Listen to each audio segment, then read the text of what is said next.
समस्या आ रही थी कि मैं जयपुर से बाहर कभी निकली ही नहीं, अकेली कभी गई ही नहीं।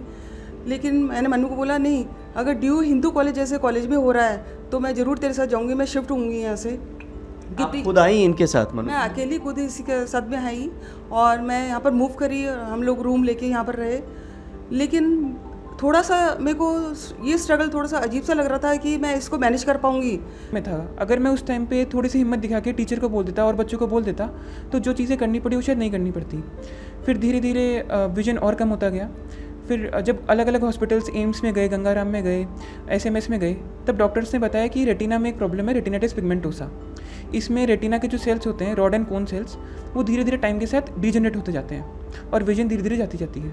और अभी प्रेजेंट जो स्टेज ऑफ टेक्नोलॉजी है, ये एक इनक्योरेबल डिजीज़ है, इसका कोई इलाज नहीं है। कि इन सिचुएशंस को तो मैं भूल गई कि क्या स्ट्रगल होता है। और जब मन्नू जब सेकंड रैंक लेके आया हिंदू कॉलेज में, तो मेरे को इतनी खुशी हुई कि नहीं, अपन को आगे और बढ़ना है, अपन को दिल्ली कितने ही साल और क्यों नहीं बिताने पड़े। बीमारी हमने शुरू में पकड़ लिया तो जब आंखों की रोशनी धीमी धीमी कम होनी शुरू हुई थी, तो क्या डॉक्टर ये बताते हैं कि वो ठीक हो सकता था, ऐसा कुछ, या उसको रोक सकते थे? उनकी ये सबसे ज़रूरी चीज़ है कि हम इमोशन में आके या किसी टॉपर ने बोल दिया, किसी की सक्सेस स्टोरी देख के इस जर्नी में ना आए, क्योंकि काफ़ी लंबी जर्नी, आप ज़िंदगी के जो प्राइम ईयर्स होते हैं वो जर्नी में लग जाते हैं। तो सिलेबस यूपीएससी ने दे रखा है। सबसे पहले इसको समझना बहुत ज़रूरी है कि यूपीएससी पूछता क्या है। कहने के लिए बहुत लोग कहते हैं कि उन्होंने 24 घंटे पढ़ाई करी, कुछ लोग बोलते हैं कि 1 घंटे में यूपीएससी निकाल लिया, पर सर मैं मानता हूँ कि ये दोनों चीज़ें सही नहीं है। ये जो आंखों की रोशनी गई, वो कब से जानी शुरू हो गई, कम होनी शुरू हो गई? माँ बता रही है परफॉर्मेंस शुरुआत से 12th तक आप टॉपर ही रहे, तो दृष्टि को लेके कब से दिक्कत होनी शुरू हुई? रोशनी की, आंखों की रोशनी की कब से दिक्कत होनी शुरू हुई? मैं उनको ये कहना चाहूँगा कि जो प्रीलिम्स होता है उसके अंदर एमसीक्यू जो एप्टीट्यूड होता है वो डेवलप करें। यूपीएससी के अगर आप पिछले 5-10 साल के पेपर सॉल्व करेंगे, आपको कुछ पैटर्न्स और कुछ ट्रेंड्स दिखेंगे पेपर के अंदर, तो उनको आप ढंग से ऑब्जर्व करें, उसके साथ टाइम बिताएं। जो गलत आंसर भी है उनके साथ भी देखें कि यूपीएससी ने ऑप्शन क्यों दिया है। नहीं है, उसके नेट JRF दिया इसने 99.1 परसेंटाइल, और उसके अंदर इसमें JNU में ही एनरोल हुआ, इसमें PhD के अंदर और साउथ एशिया के अंदर। आप इनपुट डाल के मत सोचो कि बच्चे खुद ही हासिल कर लेंगे, नहीं, आपको इनपुट डाल के आउटपुट में आपको खुद को योगदान करना है, उसके साथ में स्ट्रॉन्ग बनाना है बच्चे को। सोचा कि अब यूपीएससी की जो पढ़ाई होगी आगे की जोड़ने के लिए, हमने सोचा कि यूपीएससी ही तेरे लिए एक एम है कि अपन वहाँ तक उसको ट्रीटमेंट मान रहे हैं। तो इतना ब्रॉड था सिलेबस कि एक बार तो देख के ऐसा लग रहा था कि कर पाएंगे, मैं रीड कर पाऊंगी। मतलब मन्नू के लिए माँ ने भी पढ़ाई की, तो पढ़ाई कितने घंटे आप करती थी मन्नू? काम निपटा के मन्नू के साथ बैठना है, या यूट्यूब खोल के बैठना है, या कुछ पढ़ के सुनाना है, वो कितने घंटे की रहती होगी चीज़? वो हम लोग एम बना के रखते थे, दोनों टारगेट बना के रखते थे सुबह ही पूरे दिन भर का, कि अपन को आज के दिन रात के 2 बजे या 3 बजे अपन को ये कोर्स करना है, और मेरी जितनी ज़रूरत है तेरे को, मैं और काम छोड़ के मेरे को कहीं नहीं जाना, और घर के काम तो होते ही रहते हैं, ये तो ज़िंदगी भर चलते रहेंगे। मैं तेरे साथ में हूँ, तू अगर 2, 4, 6 घंटे बोलेगा, मैं तेरे साथ में उसी टाइम पे बैठी रहूँगी, मैं उठ के नहीं जाऊँगी। तो हम लोग जो आंसर राइटिंग प्रैक्टिस करते थे, हमारे 4-4, 5-5 घंटे चलती थी कंटिन्यूस, और हम फ्लो में रहते थे कि मन्नू का ये फ्लो एग्जामिनेशन में होना बहुत ज़रूरी है। अगर मैं उठ जाऊँगी, अगर मैं इसको मना करूँगी, तो इम्पॉसिबल वाली चीज़ हो जाएगी इस बच्चे के लिए। और मैं धीरे धीरे बोलती थी जिससे इसको समझ में आया है बच्चे को कि इसका टाइम वेस्ट नहीं हो। मेरा मेन एम था टाइम को पकड़ के रखना, कि जो 4 घंटे मैं इसके साथ में दे रही हूँ, उसका वेस्ट बिल्कुल नहीं जाना चाहिए, उसको टाइम को पकड़ के रखना है मेरे को। तो मैं 4 घंटे भी अगर डिक्टेट कर रही हूँ, कुछ भी लेसन है या आंसर राइटिंग है या फिर टॉपर्स के नोट्स हैं, उसको मन्नू टाइप करके और नोट्स बनाता था। और माता पिता की भी स्टोरीज इसमें आनी ज़रूरी है, जो हो सकता है आपने तो साथ में पढ़ाई की, जिन्होंने पढ़ाई नहीं की लेकिन एक सपोर्ट रहता है पेरेंट्स का बच्चों के प्रति। आप अगर मोटे तौर पे कुछ चीज़ों को अगर दोहरा पाएँ फिर से, कि आपने किस तरीके से बिल्कुल आप साथ खड़ी रही, और एक जो मदर की जर्नी होती है, पेरेंट्स की जर्नी होती है बच्चों के तैयारी में, वो थोड़ा सा अगर इंटरव्यू में मेरे को लगता है मोस्ट इंपॉर्टेंट पार्ट है कॉन्फिडेंस। अगर आप कोई भी चीज़ बोल रहे हो तो एक कन्विक्शन और एक कॉन्फिडेंस के साथ बोलें, ताकि सामने वालों से बिलीव कर पाए। और दूसरी चीज़ इंपॉर्टेंट पॉइंट है कि आप ब्लफ ना करें इंटरव्यू के अंदर। जो आपके सामने 5 लोग बैठे हैं वो बहुत सीनियर हैं, जितनी आपकी शायद उम्र नहीं होगी उनसे ज़्यादा उनका एक्सपीरियंस है सर्विसेज के अंदर। तो उनको ब्लफ बिल्कुल भी ना। तो खाना बनाना और खाना खाना ये इंपॉर्टेंट नहीं है। खाना पेट भरना है तो अपन दाल रोटी खा के पेट भर सकते हैं, ऐसे नहीं कि बहुत सारे अपन को वैरायटी बनानी है कि 2 सब्जी हो रही, कि कम से कम टाइम लगे और अपन ज़्यादा से ज़्यादा टाइम बच्चों को दे सकें। तो यही पेरेंटिंग होना बहुत ज़रूरी है। तो एक तरीके से माँ ने भी यूपीएससी किया है एक तरीके से। बिल्कुल, जैसे रिजल्ट आया तो मेरे को ऐसा ही लगा कि मन्नू आज तूने यूपीएससी क्रैक नहीं करा, मैंने भी यूपीएससी क्रैक कर लिया, ये बड़ी गर्व की बात है। कि when you are going through hell the only way is to keep moving. तो जब भी आपको लग रहा है कि आप किसी परेशानी में हैं, तब आप एक जो मोटिव है आपका लाइफ का, उसको ध्यान रखें और आगे बढ़ते रहें निरंतर रूप से। यही इकलौता तरीका है कंसिस्टेंसी। बच्चे जो फर्स्ट क्लास के बच्चे हैं उनको भी लाइटली नहीं लेना चाहिए कि ये बच्चे अपने आप से कर लेंगे, ये तो छोटी पढ़ाई है। फर्स्ट क्लास से पेरेंट्स को ध्यान रखते हुए आगे उन बच्चों को आगे कदम बढ़ाना चाहिए कि हम आप तुम लोगों के साथ में हैं, तुम लोग कमज़ोर नहीं हो। अगर कमज़ोर बच्चे भी हैं तो वो आगे चल के उनका कैलिबर दिख जाता है। स्टार्टिंग में ऐसा फेस होता है कि कई बार अपन देखते हैं कि बच्चा इतना स्टूडियस नहीं है, लेकिन जब अगर साथ लगोगे तो उनका कैलिबर निकल के लगेगा कि वो टॉप पे आ रहे हैं। ये होता है कि हेल्थ भी एक इम्पॉर्टेंट चीज़ है कि हेल्थ पे बच्चों को ध्यान रखना जरूरी है। जब मन्नू की आईसाइट वीक होने लगी तो मेरे हाथ में तो ये था कि जितनी कैलोरीज और जो भी कुछ काम आती है प्रोटीन वगैरह, इस पर मैं ध्यान रखूँ जिससे कि आई विजन और लॉस होते हुए नहीं चल जाए। नमस्कार, मैं परिमल कुमार। आज की कहानी आप तमाम दर्शकों को इंस्पायर करेगी। हमारे साथ मनु गर्ग हैं, दृष्टिबाधित हैं, यूपीएससी क्वालिफाई किया है और 91 रैंक है। रैंक बाद में मैटर करता है, क्वालिफाई करना ही अपने आप में बहुत बड़ी उपलब्धि होती है। और हम मनु से समझने की कोशिश करेंगे कि आखिर जो लोग प्रिपरेशन कर रहे हैं वो किस तरीके से अपने प्रिपरेशन को अंजाम दें, और साथ में आप मनु के ज़रिए ये समझने की कोशिश करेंगे कि आप तमाम कष्ट और तमाम जो दुख है या तमाम जो पीड़ा है उसके बावजूद भी अगर आप मन में कुछ ठाने तो आप उसको अचीव कर सकते हैं। मनु, बहुत बहुत बधाई आपको। धन्यवाद सर। और हम ये भी समझना चाहते हैं कि ये जो आँखों की रोशनी गई वो कब से जानी शुरू हो गई, कम होनी शुरू हो गई?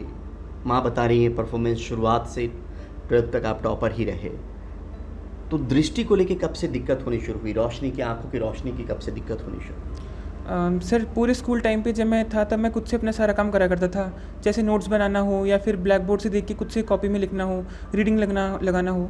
पर जब मैं 8th क्लास में आया था, 13-14 साल का मैं होऊंगा शायद उस टाइम पे, तो मैंने नोटिस किया कि जो मैं बुक्स पढ़ रहा हूँ तो मेरे को वर्ड्स दिख नहीं रही। खड़े होकर जब मैं रीडिंग लगाता हूँ, मेरा जब क्लास में चांस आता है, बोर्ड से देखने में, फर्स्ट बेंच से भी देखने में मुझे थोड़ी प्रॉब्लम आने लगी। उस टाइम पे अब रोल नंबर वाइज रीडिंग होती थी क्लास में, तो मुझे खड़े होकर पढ़ना पड़ता था, पर मैं पढ़ नहीं पाता था, तो थोड़ा सा एम्बैरेसमेंट होता था। तो उसके लिए मैंने क्या किया, घर पे आके अपनी मम्मी को मैंने बताया कि ये वाला पैराग्राफ मुझे पढ़ के बता दो। रोल नंबर वाइज मैं कैलकुलेट करता था कि मेरा रोल नंबर इतना है तो ये इतना वाला पैराग्राफ मेरे कल पढ़ने के लिए आएगा। फिर उसको मैं पूरा रट लेता था। फिर स्कूल में जब मेरी चांस आती थी रोल नंबर वाइज, उस पैराग्राफ को मैं ऐसे पढ़ता था जैसे मैं रीडिंग लगा रहा हूँ, जबकि एक्चुअली मैंने उसको याद कर रखा होता था। तो क्योंकि वो एक स्टिग्मा टाइप था जो मेरे खुद के मन में था। अगर मैं उस टाइम पे थोड़ी सी हिम्मत दिखा के टीचर को बोल देता और बच्चों को बोल देता तो जो चीज़ें करनी पड़ी वो शायद नहीं करनी पड़ती। फिर धीरे धीरे विजन और कम होता गया। फिर जब अलग अलग हॉस्पिटल्स, एम्स में गए, गंगाराम में गए, SMS में गए, तब डॉक्टर्स ने बताया कि रेटिना में एक प्रॉब्लम है, रेटिनाइटिस पिगमेंटोसा। इसमें रेटिना के जो सेल्स होते हैं, रॉड एंड कोन सेल्स, वो धीरे धीरे टाइम के साथ डिजेनरेट होते जाते हैं और विजन धीरे धीरे जाती जाती है। और अभी प्रेजेंट जो स्टेज ऑफ टेक्नोलॉजी है, ये एक इनक्यूरेबल डिजीज़ है, इसका कोई इलाज नहीं है। तो मनु, एक चीज़ और समझना चाह रहे हैं, अगर ये बीमारी हमने शुरू में पकड़ लिया हो, तो जब आंखों की रोशनी धीमी धीमी कम होनी शुरू हुई थी, तो क्या डॉक्टर ये बताते हैं कि वो ठीक हो सकता था, ऐसा कुछ, या उसको रोक सकते थे? नहीं सर, ये प्रोग्रेसिव डिजीज़ है और एक जेनेटिक डिजीज़ है, तो ये होना ही था। ये ऐसे रहता है और एक एज के बाद ये मैनिफेस्ट होता है। अब यूपीएससी को लेकर बात करते हैं। दूसरा अटेम्प्ट था, पहले अटेम्प्ट में आप प्रीलिम्स क्वालिफाई कर पाए, दूसरे अटेम्प्ट में आप जगह बना पाए, आप पूरी तरीके से आपने अचीव किया जो आपने सोचा था। तो थोड़ा सा ये बताइए कि अगर कोई तैयारी कर रहा हो, किस तरीके से तैयारी करे? सर यूपीएससी की तैयारी एक बहुत बड़ी तैयारी है, बहुत लंबी जर्नी है। तो उसमें पहले तो उसको एक रैशनली सोच के आना पड़ेगा कि क्या उसका एक्यूमेन है, जो प्रिपरेशन स्टार्ट कर रहा है वो यूपीएससी से अलाइन करता है, जो सर्विसेज हैं, जो एग्ज़ाम का पैटर्न है, उन सब चीज़ों को पहले समझना पड़ेगा। क्योंकि ये सबसे ज़रूरी चीज़ है कि हम इमोशन में आके या किसी टॉपर ने बोल दिया, किसी की सक्सेस स्टोरी देख के इस जर्नी में ना आए, क्योंकि काफ़ी लंबी जर्नी, आप ज़िंदगी के जो प्राइम ईयर्स होते हैं वो जर्नी में लग जाते हैं। तो सिलेबस यूपीएससी ने दे रखा है। सबसे पहले इसको समझना बहुत ज़रूरी है कि यूपीएससी पूछता क्या है। उसके बाद में प्रीवियस ईयर क्वेश्चंस, जो यूपीएससी ने ऑलरेडी क्वेश्चंस पूछ रखे हैं, वो कितने डेप्थ में हैं, किस टॉपिक पे ज़्यादा फोकस करा जाता है, कैसे टॉपिक्स नहीं पूछे जाते। जैसे क्राइम से रिलेटेड, पॉलिटिक्स से रिलेटेड किसने क्या स्टेटमेंट दिया, वो यूपीएससी अक्सर नहीं पूछता। यूपीएससी ब्रॉडर गवर्नेंस इश्यूज़ पूछता है कि गवर्नर का रोल क्या है, प्रेसिडेंट का रोल क्या है, इनका रोल डिफरेंट कैसे है, ऐसे ब्रॉडर इश्यूज़ पूछे जाते हैं, तो इनको समझना ज़रूरी है। उसके बाद में हमें जो बेसिक एनसीईआरटी होती है पहले उससे शुरू करना चाहिए, उससे अपना एक बेस बन जाए। फिर जो स्टैंडर्ड बुक्स होती है उन पे हमें जाना चाहिए। कोचिंग के बिना भी ये पॉसिबल है, पर अगर किसी को लगता है कि उसको कोचिंग की आवश्यकता पड़ रही है, कि अगर एक जगह पे कंपाइल मटेरियल मिल जाता है तो कोचिंग भी करी जा सकती है। घंटा कितना इम्पॉर्टेंट है, क्वालिटी ऑफ स्टडी कितना इम्पॉर्टेंट? सर वो कहने के लिए बहुत लोग कहते हैं कि उन्होंने 24 घंटे पढ़ाई करी, कुछ लोग बोलते हैं कि 1 घंटे में यूपीएससी निकाल लिया, पर सर मैं मानता हूँ कि ये दोनों चीज़ें सही नहीं है। 6 से 8 घंटे की पढ़ाई अगर कोई रोज़ कर रहा है, पर वो कंसिस्टेंट रूप में होनी चाहिए। पर और इससे भी ज़्यादा टाइम से भी ज़्यादा मैटर ये करता है कि हम जो पढ़ाई कर रहे हैं उसमें हम क्वालिटी करें। जैसे मेरा ये रहता था कि आज मुझे इस किताब के 50 पेज पढ़ने हैं, अब वो 50 पेज चाहे से रात के 2 बजे हो या 3 बजे हो, मुझे 50 पेज करना है तो 50 पेज करने हैं। कुछ सुझाव की एनसीईआरटी की बात आपने कर दी, और कोई सजेशन स्टूडेंट्स के लिए, पेरेंट्स के लिए जो गंभीर हैं, जो कर रहे हैं, जो आपके इंटरव्यू देख के हो सकता है उनको कुछ सीखने को मिले, उन लोगों के लिए कुछ और? मैं उनको ये कहना चाहूँगा कि जो प्रीलिम्स होता है उसके अंदर एमसीक्यू जो एप्टीट्यूड होता है वो डेवलप करें। यूपीएससी के अगर आप पिछले 5-10 साल के पेपर सॉल्व करेंगे, आपको कुछ पैटर्न्स और कुछ ट्रेंड्स दिखेंगे पेपर के अंदर, तो उनको आप ढंग से ऑब्जर्व करें, उसके साथ टाइम बिताएं। जो गलत आंसर भी है उनके साथ भी देखें कि यूपीएससी ने ऑप्शन क्यों दिया है। साथ ही में सर मेंस में बहुत इंपॉर्टेंट है आंसर राइटिंग, क्योंकि एक्चुअल जो रैंक बनेगी या स्कोर बनेगा वो मेंस के मार्क्स से बनता है, तो उसमें हम जितनी आंसर राइटिंग करेंगे उतना बेहतर होगा। और आंसर राइटिंग इवैल्यूएट करने के लिए हम खुद से इवैल्यूएट करें। अगर किसी टॉपर की कॉपी उठाएं जिनके ऑलरेडी नंबर आए हैं उस पेपर में, उससे बेटर सर कुछ भी नहीं हो सकता। आपने ये क्यों सोचा और कैसे सोच पाए कि यूपीएससी करना है, या कब से सोचना शुरू किया कि मुझे ये करना है? सर बचपन से ही, जब मैं बहुत छोटा था तब मुझे पॉलिटिकल साइंस में काफ़ी इंटरेस्ट था कि स्टेट जो होता है अपना, जो गवर्नमेंट होती है, वो एक ऑर्गेनाइजेशन के रूप में इतने सारी चीज़ों को कैसे मैनेज कर पाती है, कि सबसे बड़ा ऑर्गेनाइजेशन है इंडिया का, तो ये कैसे ऑपरेट कर पा रहा है। फिर धीरे धीरे पॉलिटिकल साइंस में मेरा रुझान बढ़ता है कि 11th में मैंने पॉलिटिकल साइंस ही मेरा सब्जेक्ट लिया। इसी के साथ साथ जब मैं 8th में मुझे दृष्टिबाधिता महसूस हुई, तब मैं यूट्यूब पे देखा करता था कि पर्सन में डिसेबिलिटीज़ जो होते हैं वो कौन से करियर प्रोस्पेक्ट्स में जा सकते हैं, क्योंकि कुछ करियर प्रोस्पेक्ट बंद हो जाते हैं। जैसे डॉक्टर फील्ड में अगर 50% ज़्यादा विजुअल इंपेयरमेंट है तो आप नहीं जा सकते। आप तो 100% है। जी सर, मेरा 100% है। तो उस टाइम पे मैंने अलग अलग देखा, तो मुझे काफ़ी सिविल सर्वेंट्स के एग्जाम्पल दिखे यूट्यूब पे, उनकी सक्सेस स्टोरीज दिखी, उनके स्ट्रगल दिखा, उनका अचीवमेंट दिखा कि उन्होंने सिविल सर्विस में आके भी कितना अच्छा कंट्रीब्यूट किया देश के लिए। और सर जब मैं कॉलेज में था तब मैंने काफ़ी एनजीओज़ और सोसाइटीज़ ज्वाइन करी। वहाँ पे मुझे एहसास हुआ कि मेरा जो एप्टीट्यूड है वो लोगों की, अगर मैं किसी की हेल्प करता हूँ तो मुझे काफ़ी खुशी महसूस होती है अंदर से। तो ये सब चीज़ें सिविल सर्विस में आके एक जगह आके मिल रही थी, इसलिए मैंने सोचा कोविड पीरियड में जब मेरे पास टाइम भी है कि मुझे ये परीक्षा की तैयारी शुरू करनी चाहिए। और मनु को क्या क्या अच्छा लगता है? सर मुझे पॉडकास्ट देखना काफ़ी पसंद है, स्टैंड अप कॉमेडी वीडियोस देखना। सर बुक्स पढ़ने का मुझे बहुत शौक है। मैं फिक्शन, नॉन फिक्शन बुक्स, मैं कोई भी बुक होती है उसको लेके बैठ जाता हूँ और पढ़ता रहता हूँ पूरे दिन भर। फिर मुझे आसपास का क्वेश्चन रहता है कि क्या है क्या नहीं है। साथ में सर डिबेटिंग करना, आर्टिकल वार्टिकल लिखते रहना करंट इश्यूज़ पे, ये सब चीज़ें मुझे काफ़ी पसंद है। फिर आपके पास लौटते हैं। आप माँ हैं मनु की, आपके लिए भी एक गर्व का पल है, गर्व का क्षण है। कैसे देखती है इस जर्नी को कि आपने भी सोचा होगा, साथ बैठी होंगी, वक्त दिया होगा, तब जाके अचीवमेंट मिला? जब मन्नू स्कूल में था, सेंट जेवियर स्कूल में, तो 8 तक तो हम दोनों की लाइफ ऐसे चल रही थी कि बिल्कुल एकदम कुछ पता ही नहीं चल रहा था कि आगे ऐसे होने वाला है। लेकिन अचानक से जब 8th के बाद में ये सिचुएशन आई हम लोगों के पास में कि अब तो बहुत मुश्किल है कि आगे कैसे पढ़ा जाए, लेकिन धैर्य रखते हुए मन्नू ने, मैंने, हम दोनों ने यही सोचा कि मन्नू अपने पास में तो इलाज तो है ही और अपन जाएंगे भी एम्स में भी, लेकिन वहाँ पर जब हम लोगों को पता चला कि कोई ट्रीटमेंट नहीं है, तो आखिर में हमने एक ही स्टेप उठाया कि एजुकेशन ही है, उस एजुकेशन को ही अपन को पास करके और यहाँ तक पहुँच के ये ट्रीटमेंट हासिल करना है। तो फैमिली मेम्बर्स थे मेरे, मम्मी पापा, ब्रदर सिस्टर्स, इन लोगों का तो बहुत ही सपोर्ट रहा। उन्होंने मेरे को बोला कि तेरे को स्ट्रांग रहना पड़ेगा और इस जर्नी में तेरे को फुल सपोर्ट करके मन्नू को आगे बढ़ाना है। और जब मन्नू की एजुकेशन हुई सेंट जेवियर स्कूल में, तो ये कंप्लीट होते ही मन्नू ने एक चीज़ बोला था कि मेरे को ड्यू में पढ़ना है। तो एक बार मेरे को समस्या आ रही थी कि मैं जयपुर से बाहर कभी निकली ही नहीं, अकेली कभी गई ही नहीं। लेकिन मैंने मन्नू को बोला, नहीं, अगर ड्यू हिंदू कॉलेज जैसे कॉलेज में हो रहा है तो मैं ज़रूर तेरे साथ जाऊँगी, मैं शिफ्ट होंगी यहाँ से। आप खुद आई इनके साथ? मैं अकेली खुद इसी के साथ में आई और मैं यहाँ पर मूव करी, हम लोग रूम लेके यहाँ पर रहे। लेकिन थोड़ा सा मेरे को ये स्ट्रगल थोड़ा सा अजीब सा लग रहा था कि मैं इसको मैनेज कर पाऊँगी, लेकिन सिचुएशन ऐसी बनती गई कि मन्नू का कैलिबर देखते हुए कि इन सिचुएशंस को तो मैं भूल गई कि क्या स्ट्रगल होता है। और जब मन्नू जब सेकंड रैंक लेके आया हिंदू कॉलेज में, तो मेरे को इतनी खुशी हुई कि नहीं, अपन को आगे और बढ़ना है, अपन को दिल्ली कितने ही साल और क्यों नहीं बिताने पड़े। तो उसके बाद में मैंने मन्नू को बोला कि अब क्या करना चाहिए। तो हमने मन्नू ने मास्टर्स के अंदर एनरोल किया GNU के अंदर। वो तो बहुत गर्व की बात थी कि इतना बड़ा इंस्टीट्यूशन है ये। तो मैंने बोला मन्नू फिर अपन 2 साल और रहेंगे, ये जर्नी अपन को आगे ऐसे ही चालू रखनी है। उसके नेट JRF दिया इसने 99.1 परसेंटाइल, और उसके अंदर इसमें GNU में ही एनरोल हुआ, इसमें PhD के अंदर और साउथ एशिया के अंदर। तो ऐसे करते हुए जर्नी इतनी कूल तरीके से निकलेगी, जैसे मैं पहले सोच रही थी कि क्या पता कैसे हम लोग वहाँ पहुँच पाएंगे, कि जो हम लोग को जो रोशनी दिख रही थी कि उस रोशनी तक हम पहुँच पाएंगे, मैं मन्नू को वो सीट दिला पाऊँगी। लेकिन नहीं, ऐसे कुछ कठिन परिस्थितियों में अगर मैं तो और पेरेंट्स को भी बोलना चाहूँगी कि अगर डिसेबिलिटी है, किसी प्रकार की बच्चों को डिसेबिलिटी है, तो उसको पार करके आप आगे निकल सकते हो, उसको कम मत समझो। लेकिन मेन मोटिव ये है कि आपको साथ में स्टैंड होना है बच्चों के साथ में। आप इनपुट डाल के मत सोचो कि बच्चे खुद ही हासिल कर लेंगे, नहीं, आपको इनपुट डाल के आउटपुट में आपको खुद को योगदान करना है, उसके साथ में स्ट्रॉन्ग बनाना है बच्चे को, कि नहीं आज नहीं कल ये एग्ज़ाम, एक जो UPSC की जो जर्नी है वो 2-4 महीने की या साल की या कुछ सालों की नहीं है, ये काफ़ी सालों की मेहनत होती है बच्चों की। तो आपको लगन से पेरेंट्स को स्ट्रॉन्ग खड़े होके और इसको मजबूत बना के बच्चे को आगे बढ़ना चाहिए और सक्सेस करना चाहिए, जैसे कि मन्नू ने किया और करके दिखाया। जो कि हम लोग पूरी फैमिली इतने खुश थे जब रिज़ल्ट आया 22 तारीख को, कि मन्नू तूने करके दिखा दिया जो हम लोग काफ़ी सालों से सोच रहे थे। एक तो माँ की ममता रही होगी, पढ़ाई में किस तरीके से आपने सपोर्ट किया? जब स्कूल में था, जब मन्नू की आईसाइट वीक हुई, तो मैंने केवल NCERT सी पढ़ी थी कि NCERT पढ़ के मन्नू आराम से 12th तक आराम से क्लियर कर लेगा स्कूल को। लेकिन आगे जब ये सोचा कि अब UPSC की जो पढ़ाई होगी आगे की जर्नी के लिए, हमने सोचा कि UPSC ही तेरे लिए एक एम है कि अपन वहाँ तक उसको ट्रीटमेंट मान रहे हैं। तो इतना ब्रॉड था सिलेबस कि एक बार तो देख के ऐसा लग रहा था कि कर पाएंगे, मैं रीड कर पाऊँगी ये।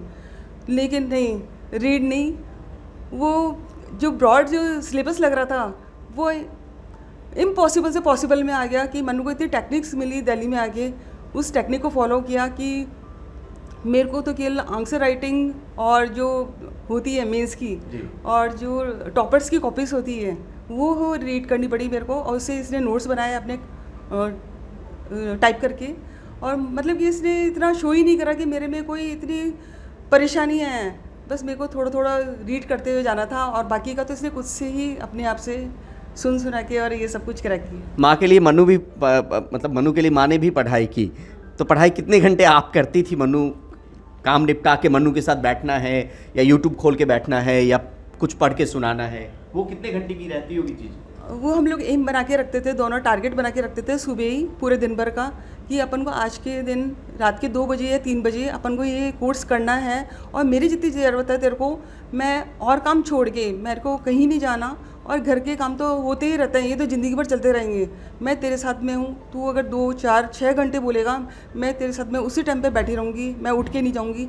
तो हम लोग जो आंसर राइटिंग प्रैक्टिस करते थे, हमारे 4-4, 5-5 घंटे चलती थी कंटिन्यूस, और हम फ्लो में रहते थे कि मन्नू का ये फ्लो एग्जामिनेशन में होना बहुत ज़रूरी है। अगर मैं उठ जाऊँगी, अगर मैं इसको मना करूँगी, तो इम्पॉसिबल वाली चीज़ हो जाएगी इस बच्चे के लिए। तो थोड़ा सा अगर हम लोगों को बताएं कि मनु दृष्टिबाधित हैं, बाकी लोग भी होंगे, आप मदर हैं, आप साथ में पढ़ी, आप क्या पढ़ती थी जिससे मनु समझते थे और मनु उसको फिर करते थे?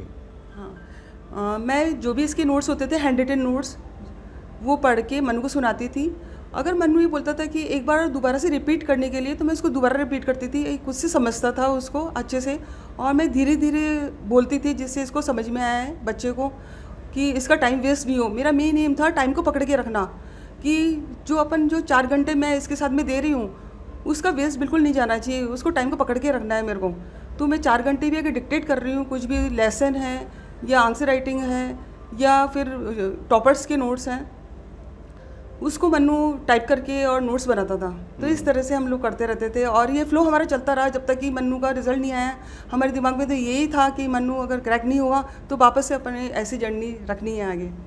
तो एक तरीके से माँ ने भी यूपीएससी किया है एक तरीके से। बिल्कुल, जिस दिन रिजल्ट आया तो मेरे को ऐसा ही लगा कि मन्नू आज तूने यूपीएससी क्रैक नहीं करा, मैंने भी यूपीएससी क्रैक कर लिया। ये बड़ी गर्व की बात है कि ये जर्नी इतने अच्छे से फ्लो करते हुए अपन निकले इस जर्नी से, जो ऐसे लग रहा था कि डार्क केव में वो भी स्ट्रगल वाला केव है कि अपन कर पाएंगे नहीं कर पाएंगे, इसमें अपन मूव कर पाएंगे, लेकिन सबके गुड विशेस से भी और फैमिली सपोर्ट से और जो टीचर्स मिले कॉलेज में, इंस्टीट्यूशन में, सब जगह जो प्रोफेसर्स मिलेंगे, उन सब की मेहनत से हम लोग यहाँ पर आगे बढ़ पाए कि ये एग्ज़ाम अकेले का नहीं है, ये पूरा सब लोगों के मिलजुल के ही एक एग्ज़ाम को क्रैक करना है। कुछ चीज़ें और भी आपसे कुरेद के थोड़ा सा पूछना कि और भी चीज़ अगर आप उन स्टूडेंट्स को भी गाइड कर पाएँ जो फिज़िकली फिट हैं, उनको किसी तरीके की कोई दिक्कत नहीं है लेकिन वो भी तैयारी कर रहे हैं, आपके ज़रिए उनको भी गाइडेंस मिल सकता है, उनकी स्पीड कहीं ज़्यादा हो सकती है, उनको किसी का सहारा नहीं लेना पड़ सकता है, क्या सुझाव होगा उनके लिए? आपके सामने चुनौती बहुत सारी थी, उनके सामने चुनौती उस मायने में कम होगी, क्या सुझाव? सर मैं मानता हूँ कि हर एक इंसान, हर एक इंडिविजुअल जो होता है उसकी चुनौतियाँ अलग प्रकार की होती है। मेरी कुछ भिन्न थी, उनकी कुछ और अलग चुनौतियाँ होंगी, पर जो भी चुनौतियाँ आती हैं हमें उससे हतोत्साहित नहीं होना कि लाइफ में अभी ये प्रॉब्लम आ रही है, वो प्रॉब्लम आ रही है। मैंने एक बहुत पहले कोटेशन सुना था कि when you are going through hell the only way is to keep moving. तो जब भी आपको लग रहा है कि आप किसी परेशानी में हैं, तब आप एक जो मोटिव है आपका लाइफ का, उसको ध्यान रखें और आगे बढ़ते रहें निरंतर रूप से। यही एक लौता तरीका है कंसिस्टेंसी। क्योंकि सर लाइफ में दो फैक्टर्स होते हैं, कंट्रोलेबल, अनकंट्रोलेबल। सर अनकंट्रोलेबल चीज़ें होती हैं जो हमारे हाथ में नहीं होती, हमारे हाथ में कंट्रोलेबल चीज़ें हम उनके लिए एफर्ट डाल सकते हैं, उनके लिए अटेम्प्ट कर सकते हैं। तो जो कंट्रोलेबल है उस पर हम अपना पूरा 100% दें। इंटरव्यू में किस तरीके के सवाल पूछेंगे? सर इंटरव्यू मेरा 27 जनवरी 2025 को था। ये प्रेसिडेंट डोनाल्ड ट्रंप थे, उनकी स्वेरिंग इन सेरेमनी थी 20 जनवरी को, उसके एक हफ्ते बाद था और मेरा बैकग्राउंड पूरा इंटरनेशनल रिलेशंस में था।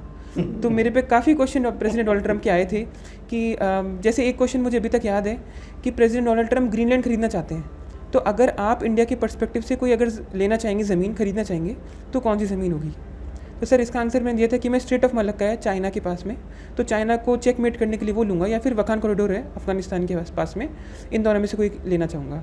सर बाकी क्वेश्चंस काफ़ी मल्टीपल वेरिड थे, कुछ क्वेश्चन साइबर सिक्योरिटी पे भी थे, कुछ क्वेश्चन क्लाइमेट चेंज के ऊपर थे और उसका इम्पैक्ट इंडिया पे क्या हो सकता है और सी लेवल राइज क्यों हो रहा है, ऐसे क्वेश्चंस भी थे। इसकी तैयारी जो है वो आपने खुद से नोट्स वगैरह करके किया, कहीं पे हेल्प भी लेने की कोशिश की?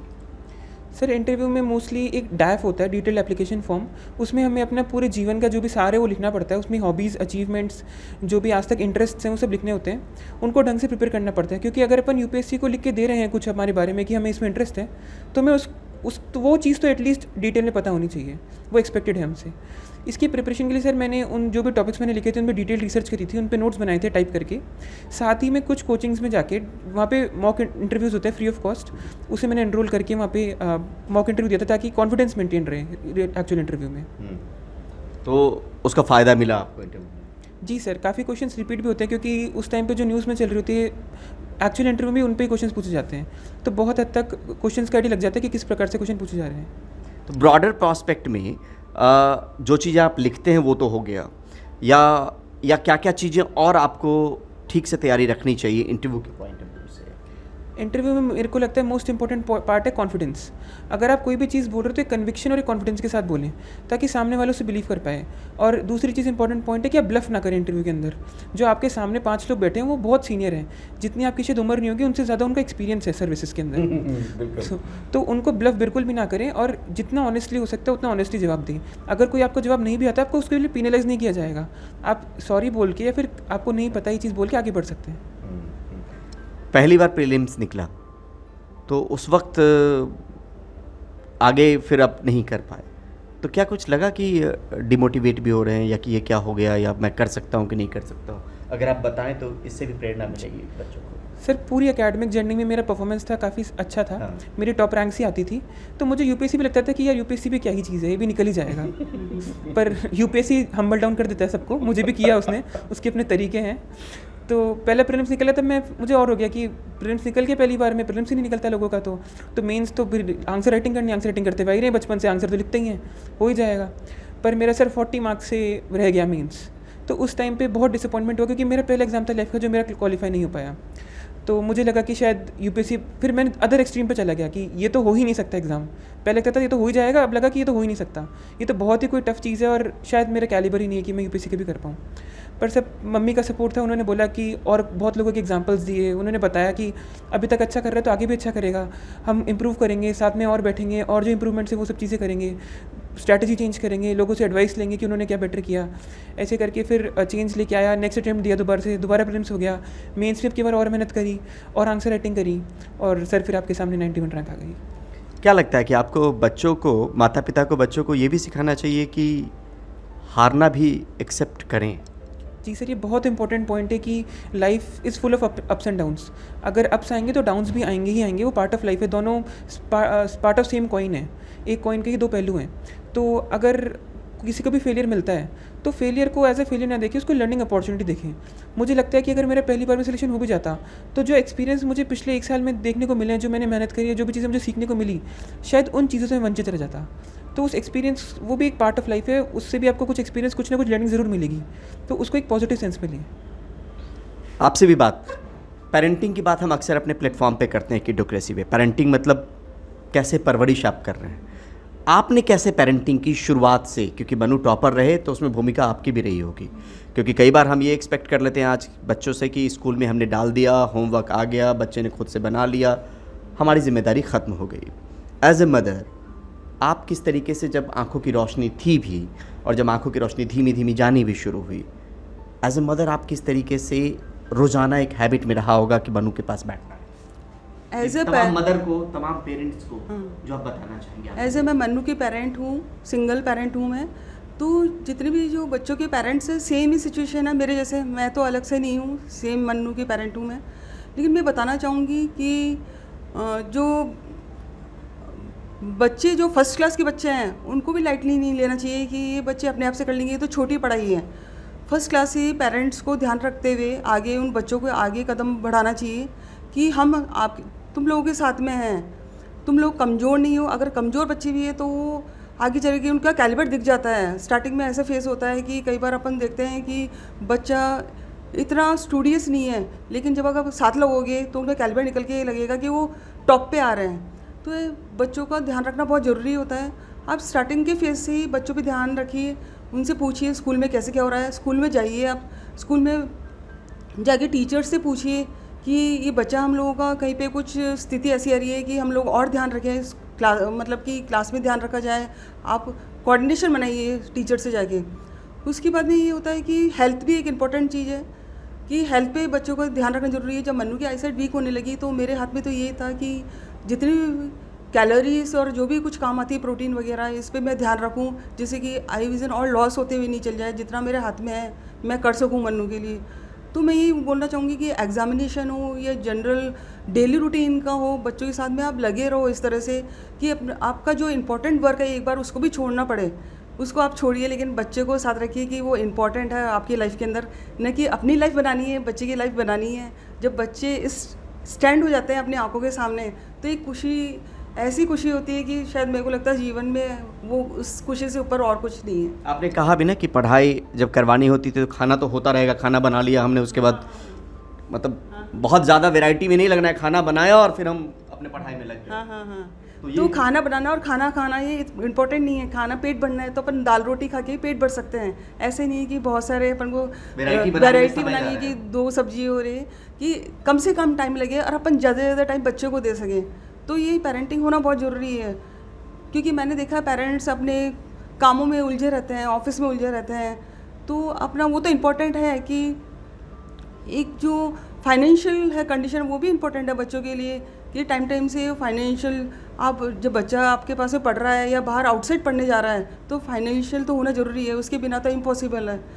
तो ये तो है ज़रूरी, लेकिन टाइमिंग्स ऐसे सेट करिए कि दोनों ही काम अपने संभालते हुए, मतलब आपका खुद का वर्क भी और बच्चे को संभालते हुए अपन बच्चे को हाइट्स पे पहुंचाना बहुत ज़रूरी है।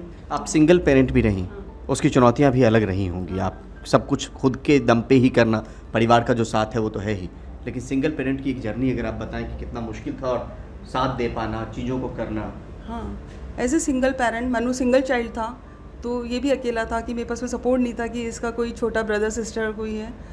लेकिन मैं ही इसकी रोल ऐसे रही कि मैं ही इसको बोलती थी मैं ही तेरी सिस्टर हूँ, तेरा ब्रदर भी मैं ही हूँ और पेरेंट भी मैं ही हूँ, तेरे को चिंता करने की बात नहीं है।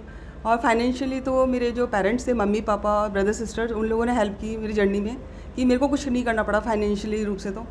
और जो पढ़ाई का था, हम लोगों का कोऑर्डिनेशन ऐसे बना रहा कि अगर मेरे को फास्ट होना है मन्नू के साथ में, तो मैं कोशिश ये करती कि नहीं, मन्नू के साथ में चलना है और फास्ट ही चलना है, क्योंकि एग्जामिनेशन में तो वैसे ही करना है।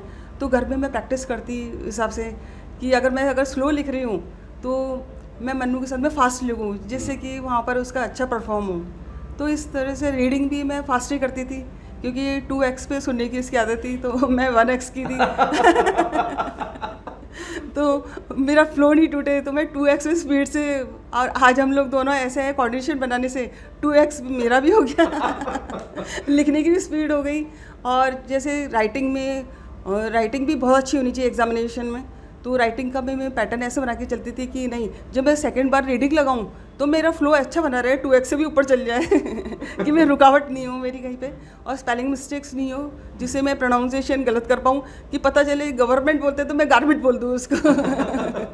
कंसिस्टेंसी मनु कितना इंपॉर्टेंट है? आपने कहा भी कि हमने एक बार सोच लिया आज 50 पेज वो करना है और हर दिन करना है। कंसिस्टेंसी के बारे में बताइए कि यूपीएससी में कंसिस्टेंसी कितना इंपॉर्टेंट है? सबसे पहले तो मैं बोलना चाहूँगा कि मेरी दरख्वास्त है, अगर किसी को पता हो कि एज एग्जामिनेशन यूपीएससी में कैसे मिलता है, तो मम्मी को एग्ज़ाम दिलवाना चाहूँगा मैं। मुझे भी लग रहा था जी। तो और सर, आपने बात करी कंसिस्टेंसी। सर, कंसिस्टेंसी ही सबसे इंपॉर्टेंट स्किल है, स्किल सेट इस एग्ज़ाम को, जो आपको सिखाता भी एग्ज़ाम, और जो इम्प्लीमेंट करना बहुत ज़रूरी है इसको क्लियर करने के लिए। क्योंकि अगर हम छोड़ देंगे, जैसे न्यूज़पेपर पढ़ना है एक बहुत इंपॉर्टेंट पार्ट है यूपीएससी जर्नी का, तो न्यूज़पेपर अगर एक दिन भी छोड़ दिया तो कुछ न्यूज़ आर्टिकल्स हैं या फिर कुछ अच्छे एग्जाम्पल हो सकता है, या फिर जो प्रोग्रेस होती है, जो चीज़ें होती है, फिनोमिनाज होते हैं अलग अलग, पॉलिटिकल फिनोमिना, सोशल फिनोमिनाज, उस पर हमारा होल्ड छूट जाएगा या फिर कुछ मिस हो जाएगा। और कंसिस्टेंसी अगर रहेगी तो हम किसी भी चीज़ को अगर मल्टीपल टाइम पढ़ रहे हैं, रोज़ पढ़ रहे हैं उसके बारे में, तो उसको याद करने की आवश्यकता अलग से नहीं होती, वो अपने आप वो कंटेस्ट हो जाता है हमें। तो ये पूरी जर्नी में अगर हम रोज़ चिन्ह थोड़ा थोड़ा भी करेंगे तो बहुत बड़ा सिलेबस है, वो स्टेप बाय स्टेप बहुत कम लगेगा हमें। कौन कौन सा न्यूज़पेपर, कौन कौन सा मैगजीन जो मनु ने पढ़ाई की? सर, मैं द हिंदू पढ़ा करता था अपनी पूरी जर्नी में, पर साथ ही में एंड में जब इंटरव्यू का टाइम आया तब थोड़ा न्यूज़ ज़्यादा फॉलो करनी पड़ती है, क्योंकि करंट अफेयर बेस्ड इंटरव्यू जा सकता है। तो उस टाइम पे मैंने इंडियन एक्सप्रेस भी पढ़ना शुरू किया था, और उसका एक्सप्लेन पेज एक आता है, वो मुझे काफ़ी अच्छा लगा था। सर, साथ में न्यूज़ में, डिजिटल मीडिया में मैं लल्लन टॉप की न्यूज़ जो वेबसाइट है उसको फॉलो करा करता था। उसमें काफ़ी पॉडकास्ट आते हैं, वो पॉडकास्ट देखा करता था। ठीक है। और अगर मान लीजिए कि कोई माता पिता ये सोच रहे हैं कि बच्चा उनका 8th 9th में ही है, लेकिन बेस अभी से मजबूत करना है, आप थ्रू आउट टॉपर भी रहे हैं, अपने अपने क्लास की पढ़ाई भी करनी है, और कोई जबरन नहीं कि माता पिता की इच्छा है तो बच्चा यूपीएससी करे, बच्चे की इच्छा जगानी भी ज़रूरी है। आपको बताना पड़ेगा कि ये फील्ड भी है और इसकी ये चुनौतियाँ भी हैं, और ये इतना लेबर भी है, इतना संघर्ष भी है। आप शुरू से फाउंडेशन कैसे आप देखते हैं कि उनका फाउंडेशन स्ट्रांग करना चाहिए? सर, मुझे लगता है कोई 8th 9th क्लास का बच्चा है तो उसको अभी यूपीएससी में डायरेक्टली नहीं आना चाहिए कि यूपीएससी की बुक्स पढ़ने लग गए। नहीं, अपनी जो बुक्स हैं उसका फाउंडेशन कैसे स्ट्रांग करें? वो अपनी बुक्स जो एनसीईआरटीज़ होती है वो आगे भी काम आती है, तो एनसीईआरटीज़ को इस ढंग से पढ़ा जाए, उनको मल्टीपल टाइम पढ़ा जाए, और अगर वो बेस उस टाइम पे क्लियर है कि इंडिया का मैप जैसे क्लियर है, वर्ल्ड मैप क्लियर है, माउंटेन्स क्या होते हैं, फिनोमिना ज्योग्राफिकल क्या होते हैं, क्लाउड्स कैसे बनते हैं, ये सब चीज़ें अगर उस टाइम पे क्लियर हो गई तो आगे जाके यूपीएससी में थोड़ी सी हेल्प हो जाएगी कि दोबारा वो नहीं पढ़ना पड़ेगा, और पढ़ना भी पड़ेगा तो कम टाइम में हो जाएगा। पर उस समय पढ़ाई के साथ साथ जो जीवन जीने का समय है वो उस पर भी उतना ही फोकस करना चाहिए कि जो कल्चरल एक्टिविटीज़, जैसे मैंने डिबेट्स करा करता था मैं कॉलेज टाइम में, ऐसे राइटिंग करा करता था, तो एक्स्ट्रा करिकुलर एक्टिविटी से फोकस करा जाए, यूपीएससी में ही ना घुस के केवल। जब आंखों की रोशनी सीधे सीधे धीरे धीरे जानी ख़त्म हो गई होगी और चली गई होगी, वो थोड़ा सा फेज़ अगर आप याद करें अपना, क्योंकि जब आप देख पा रहे हैं और अचानक नहीं देख पा रहे हैं, अंधेरे में लोगों को दिक्कत होने लगती है। मनु, थोड़ा सा अगर वो बता पाएँ आप कि आपका दिमाग उस वक्त कितना एक तरीके से संघर्ष कर रहा था, देखने की स्थिति, ना देखने की स्थिति। सर, उस टाइम पे मुझे याद है कि मेरा जब पहली बार मुझे एहसास हुआ कि सच में कुछ बहुत ज़्यादा दिक्कत है, तो मेरा एक पेपर था हाफ ईयरली का 8th क्लास में, और वो पेपर मैं पढ़ नहीं पा रहा था, संस्कृत का पेपर था। तो उस समय मुझे काफ़ी बुरा लगा कि एकदम से ये क्या हो गया, क्योंकि उसके पहले फिर भी मैनेज हो जाता था कैसे ना कैसे करके, और मैं खुद सेल्फ आइसोलेशन में चला गया था। मैं फ्रंट सीट पे बैठा था करता था, और मुझे पसंद नहीं था किसी से बात करना, क्योंकि मुझे लगता था कि मुझे जज करेंगे, मुझे इन्फीरियर मानेंगे, या फिर एक स्टिग्मा होगा कि ये इसको तो कुछ कमी है लाइफ में। वो स्टिग्मा मेरा स्कूल टाइम तक रहा, पर काफ़ी अच्छे फ्रेंड्स मिले मुझे जो मुझे सपोर्ट करा करते थे। तब भी मुझसे आके इन्वॉल्व करते थे मुझे अपने कॉन्वर्सेशंस में, मुझसे क्वेश्चन पूछते थे कि ये मुझे टॉपिक समझा दो, मुझसे टॉपिक समझ के जाते थे ताकि मुझे इन्फीरियर महसूस ना हो। पर सर जब मैं कॉलेज में गया तब वहाँ पे मुझे अपने जैसे जिनको सेम ये था रेटिनस पिगमेंटोसा वैसे काफ़ी लोग मिले। तो उनसे मिलने के बाद मुझे ऐसा हुआ कि मैं एक्सेप्ट करने लगा इस चीज़ को कि ये कोई बहुत अलग चीज़ नहीं है। कोई आम इंसान है, वो किताब को आँख से देख के पढ़ रहा है, मैं उसी किताब को पढ़ रहा हूँ पर कान से सुन के, ऑडियो बुक के थ्रू या फिर जो स्क्रीन रीडर होता है उनसे पढ़ के। तो किताब सेम पढ़ी जा रही है, सेम कंटेंट पढ़ा जा रहा है, बस पढ़ने के तरीके अलग हैं। तो वैसे ही ज़िंदगी मैं भी जी रहा हूँ पर ज़िंदगी जीने का तरीका अलग होगा। माँ आँखों की रोशनी बनी। सर मम्मी का तो रोल बता ही नहीं जा सकता क्योंकि उसको मैं डिफाइन नहीं कर सकता। जितना एफर्ट मम्मी ने किया, अभी जो मम्मी ने बताया काफ़ी कम बताया, एक्चुअल में काफ़ी ज़्यादा था। जैसे कोई व्रत होता है तो मम्मी व्रत रखा करती थी। मेरा बोर्ड का एग्ज़ाम था 12th का, मुझे याद है, पॉलिटिकल साइंस का। उसके पहले पूरा NCERT और क्लास नोट्स पढ़ने पड़ते थे क्योंकि मुझे टेक्नोलॉजी नहीं पता थी। तो व्रत रखते हुए भी मम्मी ने सुबह से रात तक पूरा मेरा बुक को पढ़ा था। तो मुझे नहीं समझ में आता कि वो एनर्जी कहाँ से आती है और मतलब ओवरकमिंग ह्यूमन लिमिटेशंस उन्होंने कैसे इतना सब कुछ पढ़ लिया। साथ ही में दिल्ली जाने वाली चीज़ जो मैं मानता हूँ कि बहुत बड़ी चीज़ है कि अपना जो एक वेल सेटल्ड लाइफ थी जयपुर में, उसको छोड़ के एक अलग कंफर्ट जोन से बाहर आके दिल्ली में आना, दिल्ली जैसे शहर में जिसके लिए कितनी चीज़ें बोली जाती हैं, वहाँ पे अकेले आना, मुझे पूरा सपोर्ट करना, कॉलेज जाना, कॉलेज में बात करना, स्कूल में जाके बात करना अलग अलग चीज़ों से। सर एक सब्जेक्ट था मेरा स्कूल में कंप्यूटर साइंस। कंप्यूटर साइंस में डॉट, फुल स्टॉप, कॉमा, इन सब की बहुत वैल्यू होती है और मेरी ज़िद थी कि मुझे कंप्यूटर साइंस ही लेना है। लोगों ने मना किया पर मेरी ज़िद थी, मैं तो यही लूँगा। तो उस सब्जेक्ट में एफर्ट मेरा लगा, पर मम्मी का एफर्ट भी लगा कि इसको एस्टेरिस्क बोलते हैं, ये स्टार नहीं है, ये एंड नहीं है, इसको एम्परसेंट बोलते हैं, क्योंकि कोडिंग की लैंग्वेज अलग चलती है। मम्मी ने कभी, उनके टाइम पे कंप्यूटर नहीं था पर उन्हें वो सीख ही मेरे लिए ताकि मुझे पढ़ के बता पाए। तो ये काफ़ी अप्रिशिएबल चीज़ है और अगर पेरेंट आप इतना कंट्रीब्यूट कर रहा है तो मेरी जिम्मेदारी बनती है कि मैं उसका 10% उनको पे बैक कर पाऊँ। एक बार फिर से अगर आप दोहराएं कि जो आप कह रहे थे कि अगर कोई एज रिलैक्सेशन वाली बात है, फिर से अगर आप बताएं मनोज।